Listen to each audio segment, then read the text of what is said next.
हमारी आज की कहानी है वक़्त का तराजू।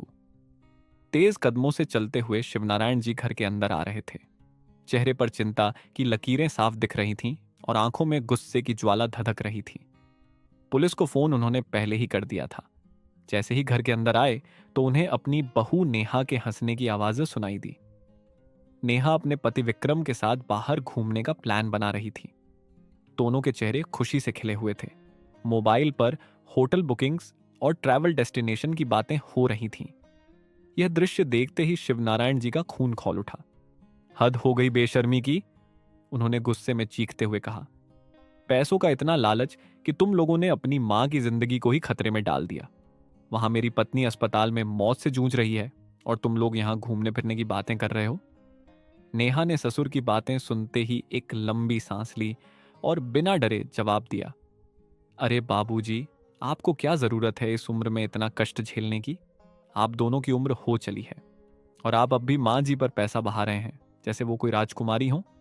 छोड़ दीजिए उन्हें उनकी हालत पर, और आप खुद भी चैन से रहिए। हमें भी चैन से जीने दीजिए। इतना सुनते ही शिवनारायण जी का गुस्सा सातवें आसमान पर पहुंच गया। उन्होंने आप देखा न ताव एक जोरदार तमाचा नेहा के गाल पर जड़ दिया। शर्म करो, जिस घर में पली बढ़ी उसी घर के बुजुर्गों के लिए इतनी घिनौनी बातें करती हो। विक्रम भी भड़क उठा। पापा, आपकी हिम्मत कैसे हुई मेरी पत्नी पर हाथ उठाने की। अगले ही पल एक और थप्पड़ की गूंज पूरे घर में सुनाई दी। इस बार तमाचा विक्रम के गाल पर पड़ा। वह चुपचाप सिर झुकाकर खड़ा हो गया।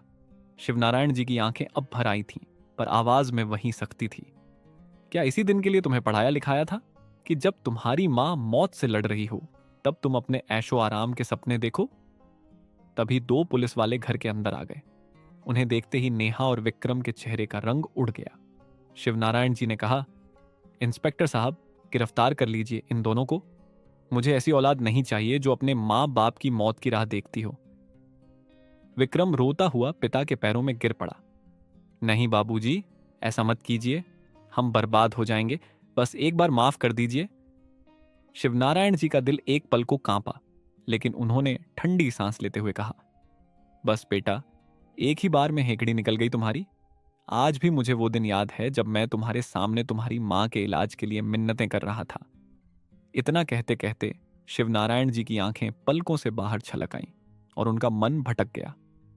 अतीत के उस दिन में, जिस दिन डॉक्टर ने बताया था कि उनकी पत्नी आशा को कैंसर है। ये सुनते ही जैसे जमीन खिसक गई थी उनके पैरों तले।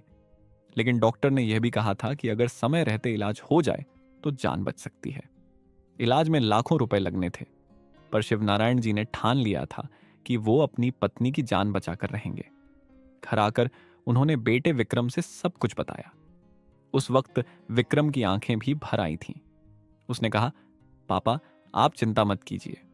मां का इलाज हम सबसे अच्छे डॉक्टर से करवाएंगे। कुछ ही दिन में मां बिल्कुल ठीक हो जाएंगी। लेकिन ना जाने उस रात विक्रम और नेहा के बीच क्या बात हुई कि अगली सुबह विक्रम का चेहरा उतरा हुआ था।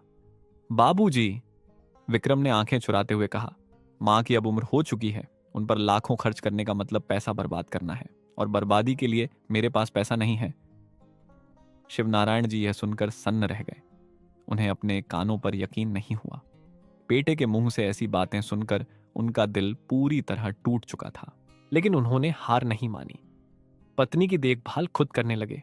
सुबह शाम सैर पर ले जाते, दवा का ध्यान रखते। एक दिन पार्क में टहलते हुए उनकी मुलाकात उनके पुराने दोस्त रमेश से हुई। बातों ही बातों में उन्होंने पत्नी की बीमारी और बेटे बहू के व्यवहार की बात बता दी। उनके चेहरे की बेबसी देख रमेश ने कहा, शिवा, अब भी वक्त है। काम की जो जमीन तुम्हारे नाम है वो किस दिन काम आएगी। जब कहो मैं सौदा करवा देता हूं। बेटा बहू पर मोहताज रहने की जरूरत नहीं है।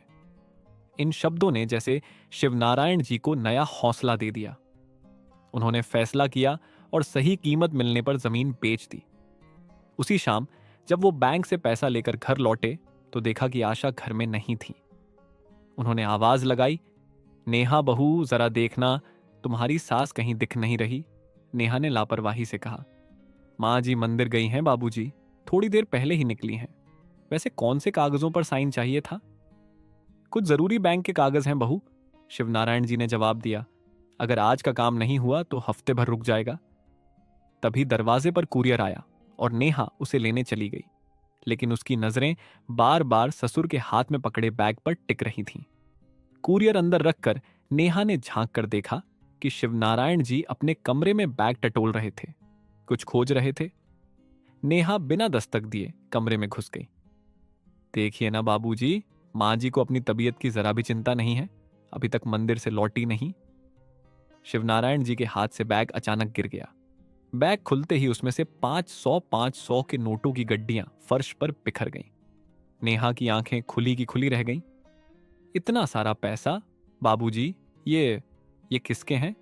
तो शिवनारायण जी ने तुरंत उन पैसों को समेटा और बैग में रखते हुए बोले, बहू, हमारे गांव की जो पुरखों की जमीन थी ना, उसी को बेचने गया था सरपंच के पास।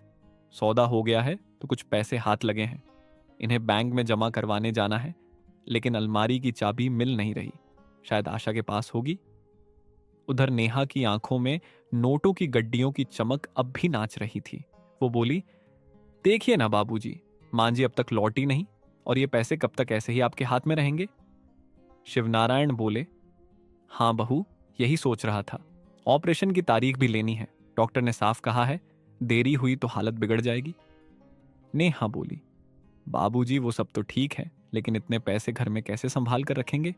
आप मुझे दे दीजिए, मैं अलमारी में रख देती हूं और फिर आपको चाबी भी वापस दे दूंगी।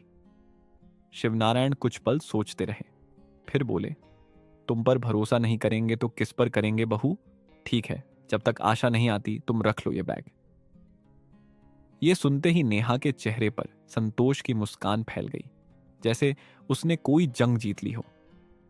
वह बैग लेकर अपने कमरे में चली गई और दरवाजा बंद करते ही बैग खोल डाला। जैसे ही उसे पता चला कि बैग में पूरे 10 लाख रुपए थे, उसकी आंखें फटी रह गईं। वह बोली, इतना कैश? फिर कुछ देर बाद वह 2 लाख रुपए अलग निकालकर अपनी एक पुरानी ट्रंक में छिपा देती है और बाकी पैसे अलमारी में वापस रख देती है। कुछ देर बाद आशा देवी मंदिर से लौटती हैं। नेहा मुस्कुराते हुए कहती है, अरे मां जी, इतना भी कोई मंदिर में वक्त लगाता है क्या? आशा बोली, रास्ते में शांता मिली थी, उससे बातें करने में समय लग गया। वैसे तुम्हारे बाबूजी आए क्या? हाँ मां जी, आपको ही ढूंढ रहे थे। ये लीजिए मेरी अलमारी की चाबी, बाबूजी ने बैग रखा है, उसमें पैसे बहुत सारे हैं।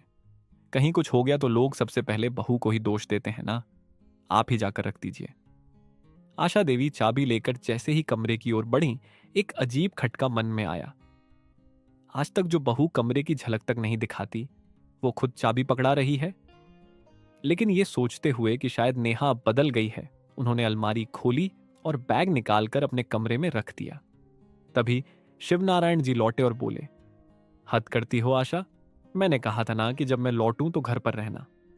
आशा मुस्कुराकर बोली, जो काम के लिए आप मुझे ढूंढ रहे थे वह तो मैंने कर लिया है।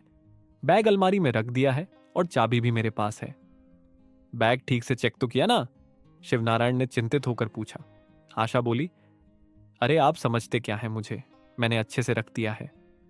शिवनारायण गहरी सांस लेते हुए बोले, आशा, तुम बस जरूरत से ज्यादा भोली हो, भरोसा बहुत जल्दी कर लेती हो। दुनिया बहुत चालाक है और अब तो अपने ही घर में भरोसे के काबिल नहीं रहे। आशा बोली, अरे आप भी ना हर बात को दिल पे क्यों ले लेते हैं? चलिए चाय बनाते हैं, थोड़ा मन हल्का होगा। असल में शिवनारायण अपनी पत्नी की बिगड़ती हालत को लेकर अंदर से टूटे हुए थे। कैंसर का इलाज शहर के सबसे बड़े अस्पताल में ही संभव था और इलाज लाखों में था। अगले ही दिन वो अस्पताल जाकर ऑपरेशन की तारीख ले आए। विक्रम उस समय किसी मीटिंग के लिए दूसरे शहर गया था। 2 दिन बाद जब विक्रम घर लौटा तो नेहा ने उसे आग में घी डालने जैसा एक एक बात बता दी। विक्रम तमतमाया हुआ बाहर आया और बोला, बाबूजी, ये सब क्या कर रखा है आपने? शिवनारायण थोड़ी देर उसे घूरते रहे, फिर बोले, किस बारे में बात कर रहा है बेटा? विक्रम चिल्लाया, मां के इलाज की बात कर रहा हूं। पहले गहने बेच दिए, अब जमीन भी बेच दी, मुझसे पूछना जरूरी नहीं समझा? शिवनारायण बोले, अच्छा हुआ जो तुम्हारे सूत्रधारों ने तुम्हें सब बता दिया। बेटा, जब तूने अपनी मां को ही मरने के लिए छोड़ दिया था, तब मुझे भी तुझसे इजाजत लेने की जरूरत नहीं रही। विक्रम भड़का, बाबूजी, मेरी भी बीवी है, उसका घर है, बच्चे हैं, आप हमें कंगाल कर देंगे क्या? शिवनारायण जी की आंखों में आंसू आ गए। कपकपाती आवाज में बोले, बेटा, जैसे तू बीवी बच्चे कह रहा है ना, उन्हें लाने वाला कौन था इस दुनिया में? जब तू बीमार होता था, तेरी माँ रात भर सोती नहीं थी। तू खांसता था तो वो खुद कांप जाती थी। लेकिन आज तू उसी माँ के इलाज में खर्च करना बर्बादी समझता है। विक्रम बोला, बाबूजी, सब माँ बाप बच्चों के लिए करते हैं, इसमें कोई एहसान नहीं किया आपने। इतना सुनते ही शिवनारायण जी का चेहरा तमतमा उठा। कांपती आवाज में बोले, एक शब्द और बोला ना तो मुझसे बुरा कोई नहीं होगा।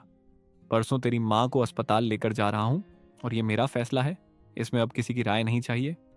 पिता की बातें सुनकर विक्रम ने थोड़ी शर्मीली हंसी के साथ जवाब दिया, बाबूजी, ऐसी कोई बात नहीं है, लेकिन अगर माँ के इलाज के बाद कुछ पैसे बचें तो मुझे दे दीजिएगा।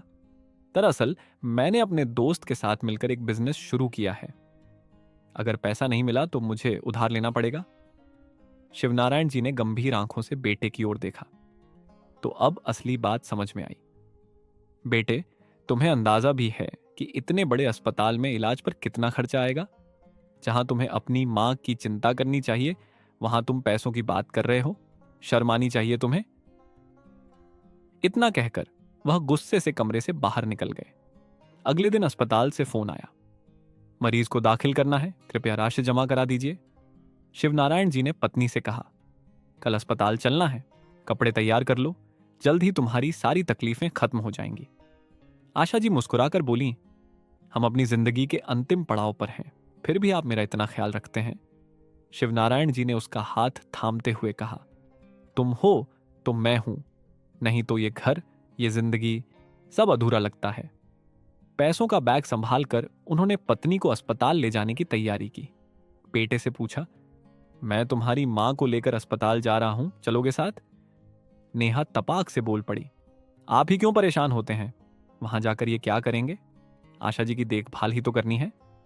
विक्रम चुपचाप खड़ा रहा। आशा जी ने पति का हाथ पकड़ते हुए कहा, छोड़िए, उन्हें क्यों तकलीफ देनी, आप साथ हैं वही बहुत है। शिवनारायण जी गुस्से से भरे थे, लेकिन पत्नी को दुख नहीं देना चाहते थे, इसलिए बिना कुछ कहे निकल गए। अस्पताल में आशा जी को नर्स ले गई और शिवनारायण जी काउंटर पर भुगतान करने लगे। काउंटर पर बैठे क्लर्क ने कहा, आपने कहा था कि पूरी राशि जमा कर देंगे, लेकिन ये तो केवल 8 लाख है। ऑपरेशन तो हम शुरू कर रहे हैं, लेकिन बाकी पैसा जल्द जमा करिए। शिवनारायण जी चौंक गए, कैसे हो सकता है, बैग में तो पूरे 10 लाख थे।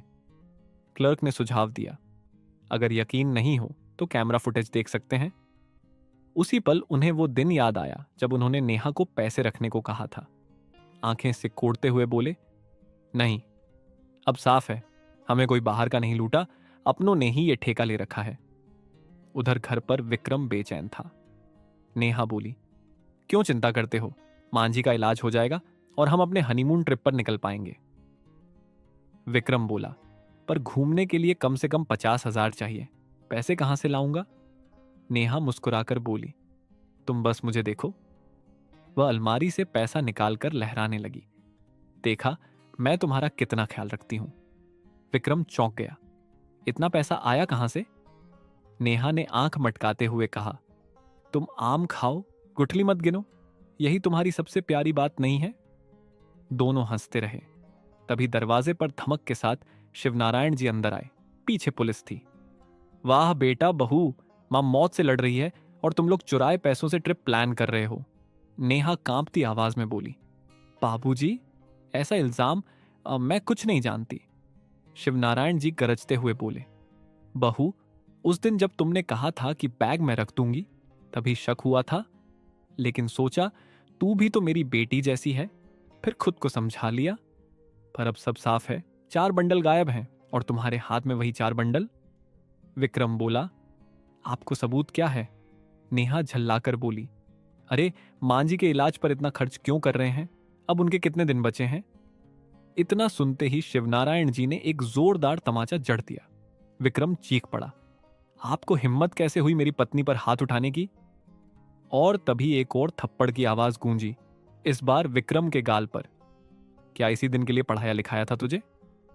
इंस्पेक्टर साहब, ले जाइए इन्हें, ऐसी औलाद से अच्छा है कोई औलाद न हो विक्रम पिता के पैरों में गिर पड़ा। बाबूजी, प्लीज, मैं बर्बाद हो जाऊंगा, एक मौका दीजिए। नेहा अब भी अकड़ी थी।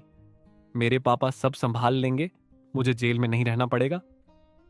गुस्से से तमतमाकर विक्रम ने नेहा को थप्पड़ मारा। सब तेरी वजह से हुआ, तुझे ही खुश करने के चक्कर में मैं चोर बन गया। शिवनारायण जी ने देखा बेटा पश्चाताप कर रहा था, पुलिस को जाने का इशारा किया, फिर बोले, अब बहस मत करो, पैसे मेरे हवाले करो। नेहा ने गाल सहलाते हुए पैसों के बंडल उनके हाथ में रख दिए। शिवनारायण जी बोले, और सुनो, आज से तुम ऊपर के माले में रहोगे, नीचे सिर्फ हम दो बूढ़े रहेंगे, शांति से। मेरी पत्नी अब और कुछ नहीं झेलेगी। नेहा फुसफुसाई, बाबूजी ऐसा कैसे कर सकते हैं? विक्रम थके स्वर में बोला, यह घर उनका है, हमें जैसा कहा गया है वैसा करना होगा, वरना निकलो यहां से, मैं यहीं रहूंगा। एक हफ्ते बाद आशा जी स्वस्थ होकर घर लौटी। घर कुछ सूना सूना लग रहा था। उन्होंने पति से पूछा, इतनी खामोशी क्यों है? शिवनारायण जी बोले, तुम्हारी बहू अब ऊपर वाले माले में रहना चाहती है और मैं चाहता हूं कि अब तुम अपने पुराने शौक पूरे करो।